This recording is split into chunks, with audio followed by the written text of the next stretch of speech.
Once again, welcome to the lecture series of Mechanics of Solids. Today we will we will continue our discussion on the topic double integration method, and we will derive the equation for the maximum deflection and slope for a simply supported beam with a mid load. So here we have a beam which has a center load W or otherwise P. I will be using the letter P.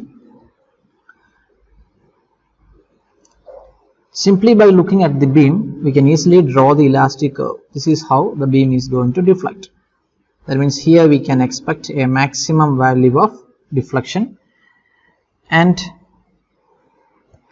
here at the supports we can have the maximum slope, theta A and theta B.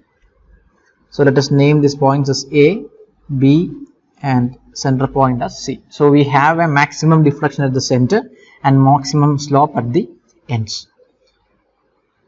So this integration, this derivation will focus on the y max and theta A and theta B. Now, in order to do this, we have to define a plane, say XX. So this is going to be a section XX.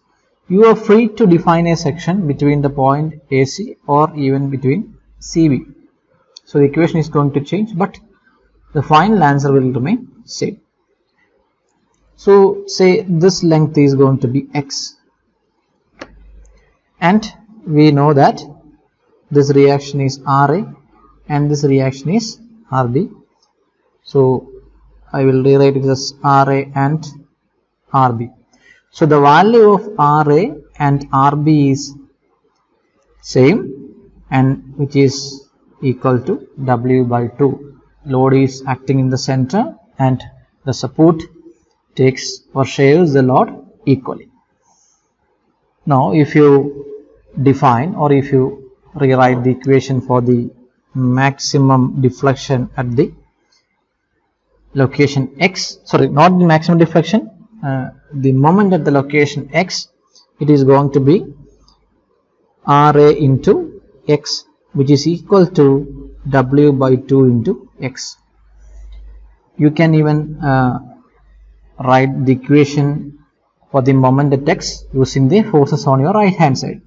If you use that particular side, that means the right hand side, you have to consider the moment due to the load W and RB, which is going to make the equation bit more larger, and thereby it is going to affect the derivation. So in order to make it simple, I am taking the value on the left hand side. Okay, that is a very simple form, RA into X. That is the simple term will be there. So we can carry out the equation derivation easily. Okay, just for the simplification, because we know that by the statics principle, if you take the value on the left hand side or on the right hand side, both are going to fetch you the same value. So don't worry about the outcome. Okay. Now if we equate this moment equation, that means what we need to do is to follow the same procedure that we did for the cantilever with an end load. The procedure remains the same, only the general equation and the boundary condition will be different. Now if you equate that, it is going to be EI into d square y by dx square is equal to W by 2 into X. Now comes the integration part. Upon integrating once, the equation is going to change like EI into dy by dx, which is going to be W by 2 into X square by 2 plus C1. Okay, we can rewrite this equation as EI into dy by dx. Okay, this is going to be EI into dy by dx is equal to W x square by 4 plus C1. So this is one equation which we are going to use later. Now again, if you integrate one more time, the value is going to be EI into y. Y is the deflection, dy by dx is the slope. It is going to be W x cube divided by 12 plus C1 into X plus C2. So this is another equation, another general equation that is very much needed for the coming steps. Now we are supposed to find out the constants C1 and C2 using the boundary condition. So what are the boundary conditions? Boundary condition. First boundary condition is at x is equal to 0. That means at this location. We know that this is how the beam is going to deflect. So at x is equal to 0, y is equal to 0. That means here at the location of A and B, the deflection is 0. So this is the first boundary condition. So applying that, let us say this is equation number 1 and this is equation number 2. So 2 gives EI into 0 equal to W by 12 into 0 cube plus C1 into 0 plus C2 gives the value of C2 equal to 0. Right? Now comes the second boundary condition, 2, which is equal to at x is equal to L by 2, dy by dx is equal to 0. That means if you observe your figure closely, we can see that here you have a maximum slope theta A, here you have another maximum slope theta B, and when you move towards the center, that means here the value of slope decreases and finally becomes 0 here. That is the boundary condition that we use here. So while using that, we will substituting in the equation. So 1 gives EI into 0 equal to W by 4 into L by 2 the whole square plus C1. Okay. So the value of C1 is going to be, just rewrite the equation, and the value of C1 is going to be equal to W minus W L square by 60.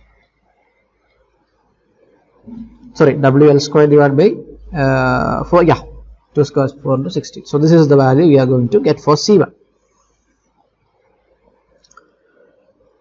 Now we will substitute all these C1 value of C1 and C2 in the equation number 2, and it is going to be something like this: EI into Y equal to what? W by 2 into, what was the equation? This one, W x cube divided by 12, right? So it is going to be W x cube divided by 12 plus C1 is going to be minus W L square divided by 16 into X plus C2. C2 is obviously equal to 0. So this is the equation, C1 into X plus C2. So C1 value is WL square by 16 and C2 is equal to 0. So we will neglect this particular term. Now we are interested to find out the maximum value of deflection. That means the deflection is maximum at the center. So this is Y max. So the third boundary condition can be written as Y equal to Y max at X is equal to L by 2. So when we substitute in this equation, EI into Y max is equal to W by 12 into L cube by 8, right, minus W L square by 16 into L by 2. Upon solving, you will get the value of Y max as minus WL cube divided by 48 EI. I am not going to simplify the equation, that you can easily do because it's a very basic equation, right? So what we are going to end up is the value of Y max as WL cube divided by 48 EI. So the negative sign implies that the deflection is happening in the downward direction. That's all, right? The magnitude is WL cube divided by 48 EI. Similarly, if you use the value of C1 in the equation number 1, you are going to get the value of theta A is equal to theta B, because simply supported beam is equal to minus W L square divided by 16 EI. And if you look here, we can easily conclude that the degree of the slope equation is 1 less than the degree of the deflection equation, right? So here it is L cube, here it is L square, so it's always like that. Okay, now these two are very important equations, right, which the first equation will give you y max. That means this equation can be used exactly to find out the maximum deflection, that means at the location C. At the location C, you cannot use this equation for any other locations. That is a very important thing, only for the maximum deflection, right? Now if we use similar methodology to solve the different type of beams, for example, this was the first equation that we have derived, and WLQ divided by EI, or in other words it can be written as WLQ divided by 3EI, right? In a similar methodology you can solve, or you kindly try to solve the maximum deflection equation, or derive the maximum deflection equation for the maximum deflection for a cantilever with a UDL. That means this equation, and you will get it as WL raised to 4 divided by 8EI, or in other words I will derive this equation as WLQ divided by 8EI, where capital W is nothing but small w into L. If you are interested to find, or if you are interested to learn all the equation in a similar format, I think this one is better, WLQ divided by 8EI, where capital W is equal to small w into L. That is used for the UDL. That's the only thing you have to be very careful about. If you like to substitute the value of UDL like 10 kilonewton per meter, that means if you are interested to find out the substitute it as 10 itself, then you have to rely on the first equation. But when you learn the equation as WL cube divided by 8EI, make sure that capital W is equal to small w into L, right? And use the same methodology to derive the equation for the simply support beam with a mid load that we have done right now, and we got the equation as WL cube divided by 48EI. Similar change has to be noted in the UDL, which is acting on a simply supported beam, where the equation is 5WL raised to 4 divided by 484EI, or it is 5 by 384 into capital W L cube divided by EI. Same explanation for these two. And among these, one more equation which will help you is this condition where the simply supported beam has an eccentric loading P. It is not exactly at the center, it is at a distance of A from the support and B from another support. So this delta max equation is a bit confusing. I will suggest another equation which is nothing but y equal to W S square B square divided by 3EIL. I think this is more a suitable equation for you to learn. W S square B square divided by 3EIL. This is also right, but I think this equation is similar to the previous equation.